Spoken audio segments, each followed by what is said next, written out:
Okay, this is my trip to Ghana um, plan, whatever you want to call it. However, Ghana is 2 months away. I have never been to Africa. It is extremely exciting, nerve-wracking. I have no idea what to expect or just any of it. But there is a lot of legwork that is required before the trip. So I'm going to try and do like this video vlog of just all the things that it is taking for me to be able to actually step foot on that plane, because it's a lot. So number one, I guess it can be broken down into three categories just for now. One is the requirements for entering the country. Of course, you got to have your passport. We already have that, but then you also need a visa. So that's one part. You also need health kind of things going on. So there is a slew of requirements in terms of shots, and let me tell you, they are not cheap. And then there is your actual flight and accommodations. So we can kind of talk about those three because I've been slowly yet at a feverish pace getting those things set up. So in terms of just being able to go into the country, you have to have a visa. And the visa is done in Washington, D.C. at the Embassy of Ghana. Well, I live in Pennsylvania, not necessarily Washington, D.C. So you need to go online, and I'll link somewhere on here where that is for you to fill out the paperwork. Now, they do ask you a slew of questions: where you're going, what are your dates, how long are you staying, what's the purpose of your travel, and depending on what you're going for, you may need some additional documentation. I'll be going to do a training, and then, of course, I'll be doing some tourism stuff, yet to be determined, but we'll be definitely doing some tourism stuff. And, of course, soap making, all of those things. So you have to fill that paperwork out, and then you also have to have a passport photo. Now, normally, I can tell you I have changed quite a bit, because normally I would like do my makeup, get all fancy, and go and get like this really fancy photo. But then I felt like you show up at the airport and you look nothing like your passport picture. I don't need any of those problems. So I said, let's show up as we really are. So I went and got a passport photo, but this is more for the visa, because for every, and unfortunately I don't have it because I've already dropped it in the mail. For every, if it's a full page that they're going to put your travel visa on, they need a page. So very similar to when I went to China, you have to have a passport size photo. That's what we got. That's what we got right there. So I look exactly like me on that photo, which is what we were after. What we were after.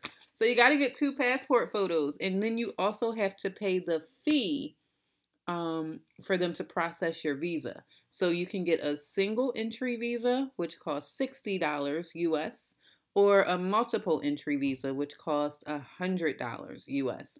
So you fill the paperwork out, you complete all of the documentation, and then you get your visa photos, and then you have to send that. Now, I did send it with the post office with tracking. I thought tracking was important. Post office has gotten very fancy, by the way, because who's gonna remember where they put this? I am, because I put it all together. So here's my receipt. Because, oh, another thing, in terms of the $60 fee, it must be a certified check or a money order. They will not accept personal checks. So, I mean, you're going to the post office anyway, just pick up a money order. So I'm going to put the money order receipt right along with the tracking number. But the post office has gotten fancy where they will now email you your tracking number. That went into effect this past week. So look at that. Even if I lose those fancy pieces of paper, I will know when it comes. Now, the next part is dealing with health. And not necessarily health, but immunizations. And I know there's a lot of people who feel a certain way about, like, I'm not getting no immunizations. And let's talk about the insurance companies for a second. None of my immunizations are covered. Okay? None of them. However, if I were to get sick and then come back home, they would treat the illness. So they don't pay for preventative care, but they do pay for you to get better. So here is how I was able to kind of work around that. Um, Although this was not planned, this is the normal time that I go into the doctor for my annual checkup. Hey, how's everything going? They run my blood work, see everything is everything, right?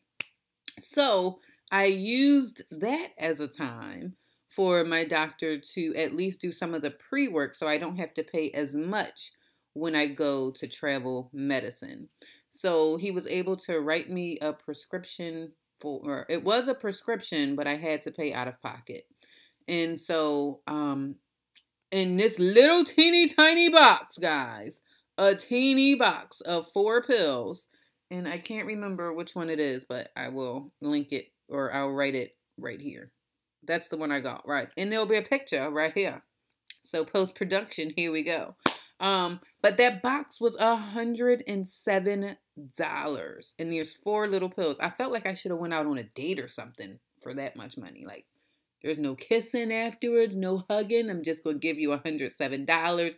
You're going to give me these little teeny tiny pills, and it cost $107.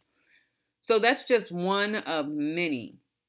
I now have to go into travel medicine, which is scheduled for in 2 weeks. So I still have plenty of time. And that's where I will get the remainder of the immunizations that are required. There is a complete list of immunizations that you have to get in order to travel to Ghana, or the ones that are recommended by the CDC, and the one that is 100% required where they will not let you into the country without it is a yellow fever immunization. So a lot of them are recommended, highly recommended. You don't want to get over there and get really, really sick, or come back home and get really, really sick. So go with the recommendations. Although I know you guys are probably going to kill me in the comments. Well, why would you inject yourself with the illness if you don't want to get sick? Well, you know, pick your poison. Get the one that has been tried, whatever. I'm excited. So that's where we are so far on our trip planning. The last part that I can talk about now is the flight. The flight is I'm going to be traveling for about 24 hours. My cousin will be going with me. So, hey, cuz, how are you? My cousin will be traveling with me to Ghana, which is very exciting. But she's coming from LAX. I'm coming from PHL. And so the way that we were able to do it was with a really awesome concierge service that we found online. We tried like the Hopper, we tried all different kinds of services, but we were trying to at least meet up. So we were flying into Ghana together and leaving Ghana together. And guess where we're meeting up at? Amsterdam, with a nice layover. So we'll get to enjoy some of Amsterdam before we head into Ghana. And that company was ASAP. And we worked with one of the most amazing travel specialists, if you will. His name was Kumar. So Kumar, if you ever see this video, I am shouting you out because your service was phenomenal. You had 2 people on the phone that were coming at you left, right, and center on what we were trying to do, and you made it happen for a very reasonable price, which was less than everything that we saw on all the bargain airplane like sites or the flight sites. So shout out, and I will link them in the description below. It's called ASAP Travel. So there you have it. The last thing that we have to do is figure out our accommodations. And the reason why I'm kind of pausing on that is we're not going to be staying just in one place. I'll be attending a conference for 4 of the 17 days that we will be there. And then we'll be traveling north so that we can see some of the countryside and some of the, not necessarily tourist areas, but some of those places that you just got to see when you go to Ghana. And then we'll be coming back to the capital area, which is Accra, to fly home. So we're trying to figure out what that itinerary looks like before we move forward with planning the um, hotel accommodation. So we know where we'll be staying when we arrive and for the duration of the conference. It's those days after and when we return to Accra that we still have kind of up in the air. So we don't want to book a hotel room for the entire time because we're not going to be in that particular space.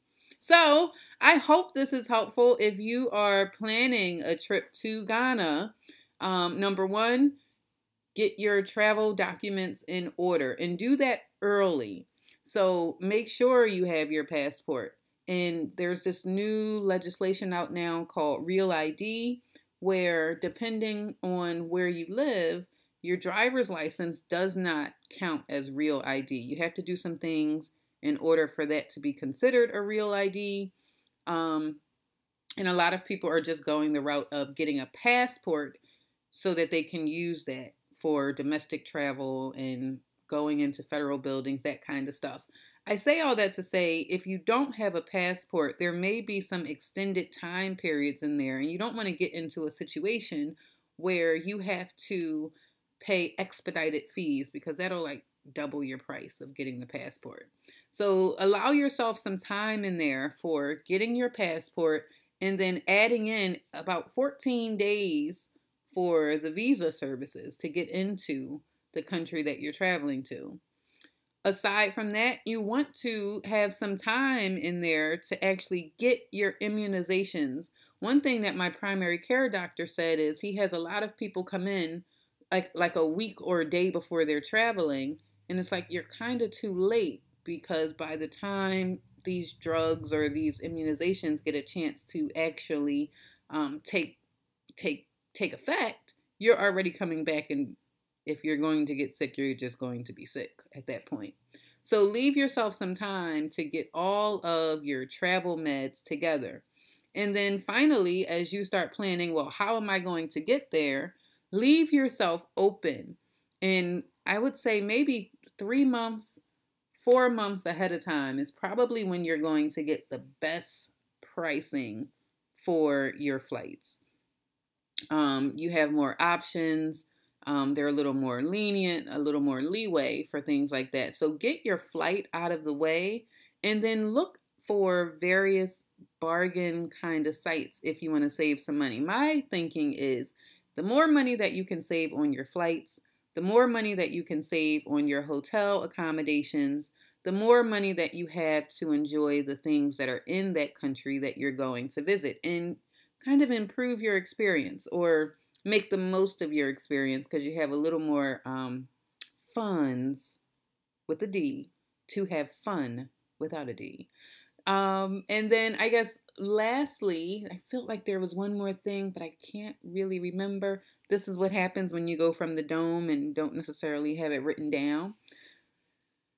Hotel accommodations, start looking for those around the same time. So get your travel documents. Number one, do that as early as possible so you know that's covered and you're going to be able to get on the flight. Make sure that any of the CDC recommendations and requirements are met. I know for going into Ghana, you have to have proof that you have had the yellow fever immunization. So leave yourself some time so that you're actually able to get those antibodies into your system before you actually get there, and then have fun. The more you can save on just the general leg. Oh, that's what I wanted to talk about. If you work full time and you have the flexible healthcare flexible spending account, I can tell you that they told me already that yellow fever, the immunization is going to cost me $225.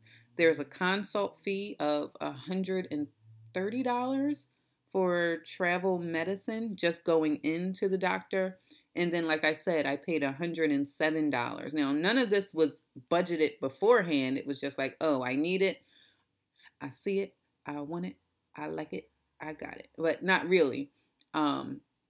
You have to if you have the ability to use your flexible spending account, it's a way to pay for these things with money that you've set aside specifically for healthcare items. So I'm Zakia. This is our journal or vlog or blog or whatever you want to call it of what am I doing to get ready for the trip to Ghana. I hope you guys have found this exciting and interesting, and I will post links below.